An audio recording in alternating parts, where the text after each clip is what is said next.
صلی اللہ تعالی علی حبیبہ محمد وآلہ وسلم۔ سلسلہ عظیمیہ کے سربراہ و مرشد شیخ حضرت خواجہ شمس الدین عظیمی بابا جی فرماتے ہیں کہ کن ایک آواز ہے اور یہ پہلی آواز ہے۔ یہ مخفی آواز جب کائنات کے نقطے میں داخل ہوئی تو کائنات کے ذرے ذرے میں زندگی سما گئی۔ الست بربکم اللہ کی آواز ہے، اور قالوا بلا کی بنیاد پر ہمارا وجود اللہ کی آواز ہے، کیونکہ انسان کے انا نے اللہ کی آواز سن کر اسے قبول کر کے یہ جواب دیا۔ تصوف میں نفس کو انا کہتے ہیں۔ انا کا مطلب ایک ایسا ریسیپشن سیٹ ہے جس نے اللہ کی آواز کو، اللہ کے ذہن سے نکلنے والی لہروں کو سنا، سمجھا اور پھر اسے قبول کیا۔ ساری آسمانی کتابیں اور سارے مذاہب اللہ کے برگزیدہ بندوں کی آوازیں ہیں جو روشنی بن کر تمام عالمین میں پھیل رہی ہیں اور انسانوں کو انسپائر کر رہی ہیں۔ اللہ کا نظام کچھ اس طرح قائم ہے کہ اس دنیا میں جو اللہ کا پیغام آیا وہ الفاظ کے ساتھ، آوازوں کے ساتھ قائم ہے۔ عیسائیوں کے لیے انجیل کے الفاظ مذہب کا درجہ رکھتے ہیں، ہندو بھگوت گیتا کے الفاظ کی عبادت کرتے ہیں، اور مسلمانوں کے لیے قرآن پاک کے الفاظ مذہب کا پیش رو ہیں۔ امام سلسلہ عظیمیہ ابدال حق حضور قلندر بابا اولیاء رحمۃ اللہ علیہ فرماتے ہیں، بات یہ سمجھ میں آتی ہے کہ ہم جب کسی شے سے واقف ہوتے ہیں تو تعارف کا ذریعہ لہریں بنتی ہیں اور لہریں آواز ہیں۔ انسان، فرشتے، جنات، سماوات، ارضیات، جمادات، نباتات، حیوانات، سب کی زندگی خیال پر قائم ہے، اور خیال اندر کی آواز ہے، خیال اطلاع ہے، اور یہی نقطہ مشترک ہے جو تمام مخلوقات کی بنیاد ہے۔ زندگی آواز پر قائم ہے۔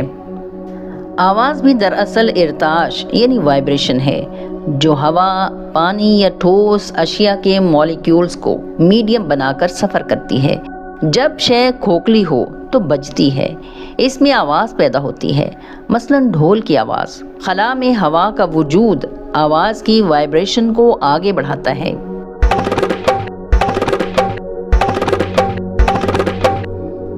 اگر ہم غور کریں تو آواز زندگی ہے۔ زندگی اندر کی آواز پر سفر کرتی ہے اور اسی کے تحت افعال و اعمال انجام پاتے ہیں۔ آدمی ایک دوسرے سے ربط میں رہتا ہے۔ قانون یہ بنا کہ ساری کائنات اللہ کی آواز ہے۔ یہ کائنات ایک گلوب کی طرح ہے اور اللہ کی آواز اس گلوب میں گونجتی ہے۔ آواز کا گونجنا ہی حرکت ہے۔ مرشد کریم شیخ عظیمی بابا جی فرماتے ہیں کہ ہم جو کچھ بھی بولتے ہیں وہ سب ریکارڈ ہو جاتا ہے، یعنی ہماری زبان سے نکلا ہوا ہر لفظ ریکارڈ ہوتا ہے۔ آدمی جو بات منہ سے نکالتا ہے، فرشتے اسے ماورائی کیمرے میں محفوظ کر لیتے ہیں۔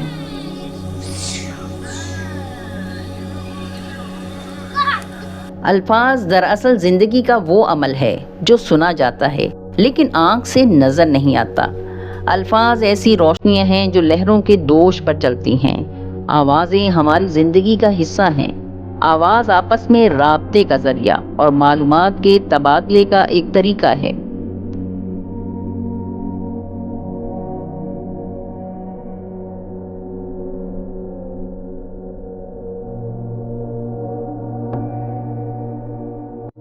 ساری کائنات آواز پر قائم ہے۔ آواز خالق اور مخلوق کے درمیان رابطہ ہے، اور آواز ہی مخلوق سے مخلوق کو رابطے میں رکھتی ہے۔ ہم سوچ میں، خیال کے ذریعے اور الفاظ کی مدد سے ایک دوسرے سے رابطہ کرتے ہیں۔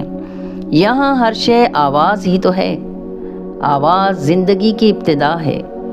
غور سے سنیں، ہوا کے چلنے کی آواز سے بادلوں کے گرجنے تک، بجلی کا چمکنا، بارش برسنا، برف کے پگھلنے سے پانی کے بہنے کی آواز تک، کوئل کی کوک، کلیوں کے چٹخنے سے بھنوروں کی آواز۔ سارا جہاں آواز کی لہروں پر مست و بے خود ہے۔ آواز کا ایک مطلب اپنی جانب متوجہ کرنا ہے۔ توجہ کا قانون یہ ہے کہ جب کوئی شے اپنی موجودگی کا احساس نہ دلائے ہم اسے نہیں دیکھتے۔ سوال یہ ہے کہ جنت کے باسیوں کی زبان، فرشتوں اور جنات کی زبان، حضرت سلیمان علیہ السلام کا ہدہد اور چیونٹیوں سے بات کرنا، جانوروں کا آپس میں بات کرنا، درختوں کا آپس میں گفتگو کرنا، یعنی اپنے حالات سے باخبر کرنا، یہ سب تبادلہ خیال انا کی لہروں کے ذریعے ہوتا ہے۔ یہاں تک کہ کنکروں، پتھروں، مٹی کے ذروں میں بھی من و ان اسی طرح تبادلہ خیال ہوتا ہے۔ روحانیت کا اصل اصول بھی یہی ہے کہ ہر شے کا قیام لہر پر ہے، ایسی لہر جس کو روشنی کے علاوہ کوئی نام نہیں دیا جا سکتا۔ مثلاً فون پر آواز ریپیٹ ہو کر کان میں آتی ہے اور اس آواز کو ہم اپنے حساب سے معنی پہناتے ہیں۔ بولنا یا الفاظ کا ادا ہونا صرف مشق ہے، در حقیقت ہمارے اندر کے خیالات لہروں کی شکل میں نکل کر مخاطب کے اندر منتقل ہوتے ہیں اور مخاطب وہی معنی پہناتا ہے جو کہنے والا منتقل کر رہا ہے۔ انسان الفاظ کی شکل میں گفتگو کرتا ہے۔ آوازیں کوئی بھی ہوں، چاہے دیکھنے کا عمل ہو یا سننے کا عمل ہو یا سونگھنے کا عمل ہو، ان سب میں مشترک شے وہ برقی رو ہے جو دماغ کے خلیوں سے گزر کر دماغ کے مرکز تک پہنچ جاتی ہے۔ حیوانات اپنے الفاظ میں گفتگو کرتے ہیں۔ ہاتھی کو بارش ہونے کا احساس تمام جانداروں سے پہلے ہو جاتا ہے اور یہ اپنی برادری سے 6 کلومیٹر کے فاصلے پر ہونے کے باوجود ان کے پیغامات اور آوازیں سن سکتا ہے اور انہیں پہنچا بھی سکتا ہے۔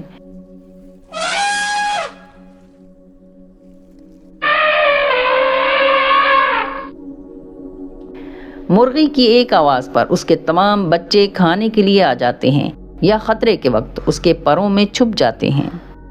جانوروں کی گفتگو یا جانوروں کی آوازوں کو سمجھنے کے لیے لاشعوری حواس سے واقف ہونا ضروری ہے۔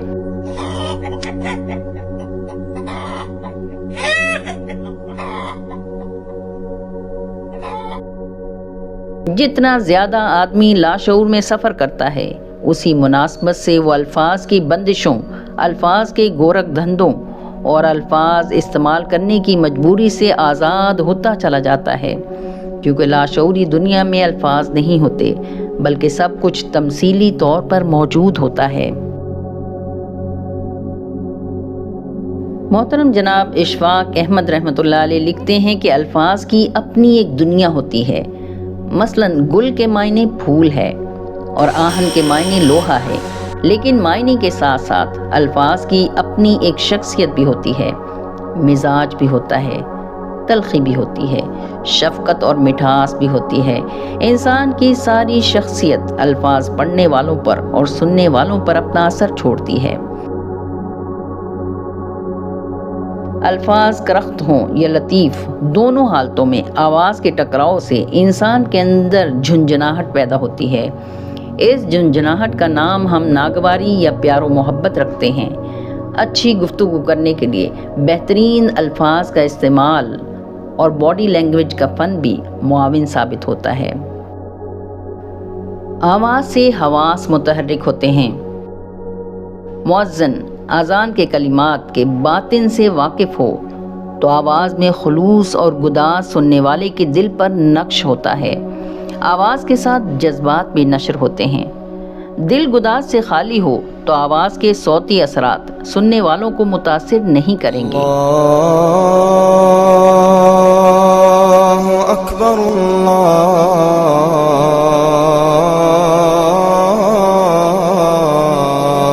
اکبر۔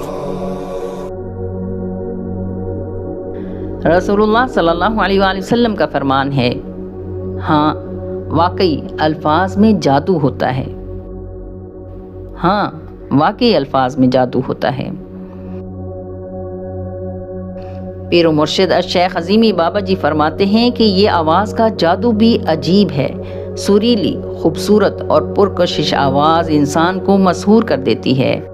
آواز اور ذہنی حرکت میں بڑا گہرا تعلق ہے۔ آواز مختلف فریکوینسیوں کا مجموعہ ہے۔ سریلی آواز کی فریکوینسی سکون بخش دماغی لہروں کا سبب بنتی ہے۔ شیریں آواز پر آدمی فریفتہ ہو جاتا ہے۔ اور ایک آواز وہ آواز ہے جسے صوت سرمدی کہا جاتا ہے۔ صوت سرمدی روحانیت میں، تصوف میں ایک اصطلاح ہے جس کا مطلب یہ ہے کہ جب کوئی بندہ اپنے خالق کا عرفان حاصل کرتا ہے اور اللہ اس سے مخاطب ہوتے ہیں تو یہ آواز اللہ اور بندے کے درمیان صفاتی پردے سے ٹکرا کر ایسی مد بھری اور مسحور کن بن جاتی ہے کہ بندہ استغراق کے عالم میں چلا جاتا ہے اور اسے دنیا و ما فیہا کا ہوش نہیں رہتا۔ ابدال حق حضور قلندر بابا اولیاء رحمۃ اللہ علیہ اپنی ایک ربائی میں فرماتے ہیں، ساقی کا کرم ہے میں کہاں کا میں نوش، مجھ جیسے ہزار ہاں کھڑے ہیں خاموش، میں خوار عظیم برخیہ حاضر ہے، افلاک سے آ رہی ہے آواز سروش۔ اللہ تعالیٰ نے ہر مخلوق کو آواز سے نوازا ہے۔ آواز گونج ہے، گونج میں مفہوم چھپا ہے اور انا کی لہروں کے ذریعے سماعت و بصارت بنتا ہے۔ آدمی 1000 چکر فی سیکنڈ سے 20,000 چکر فی سیکنڈ کی لہروں کو سن سکتا ہے، جبکہ کتے، بلیاں اور لومڑیاں 60,000 چکر فی سیکنڈ کی آوازیں سنتے ہیں، اور چوہے، چمگادڑ، ویل اور ڈولفن 1,00,000 چکر فی سیکنڈ کی آوازوں کی لہروں کا ارتعاش قبول کرتے ہیں۔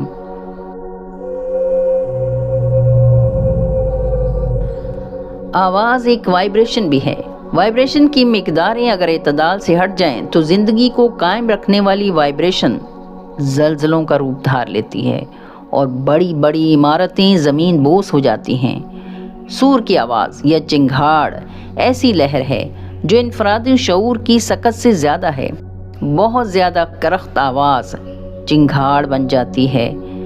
چنگھاڑ آواز کی لہروں کا ایسا مجموعہ ہے جو زندگی میں کام کرنے والی لہروں کو درہم برہم کر دیتا ہے۔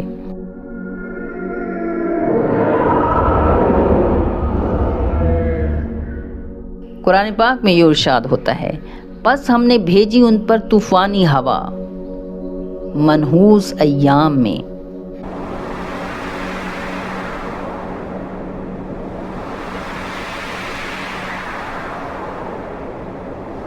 اللہ کے قانون کے مطابق آواز کی لہروں کی ویو لینتھ کبھی ختم نہیں ہوتی بلکہ برقرار رہتی ہے۔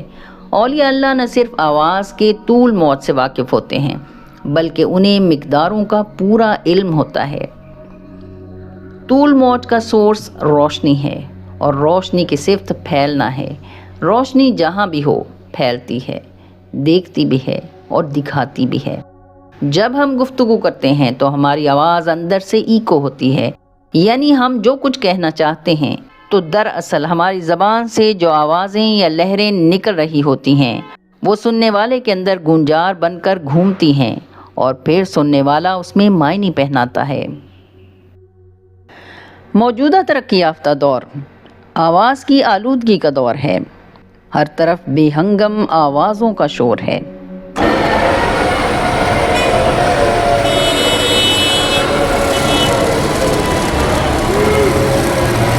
آواز ایک میڈیم ہے۔ اس کی خاص بات یہ ہے کہ آواز کی رفتار ہر جگہ ایک ہے، اسی لیے عالمین میں کسی بھی گوشے سے کسی بھی لمحہ کم وقت میں کسی کے ساتھ بھی رابطہ قائم کیا جا سکتا ہے یا خیال بھیجا جا سکتا ہے۔ یعنی اگر ہم روحانی صلاحیت سے واقف ہو جائیں تو کسی کو بھی متوجہ کرنے کے لیے اپنے گھر میں بیٹھ کر اسے یاد کرنا ہی کافی ہے۔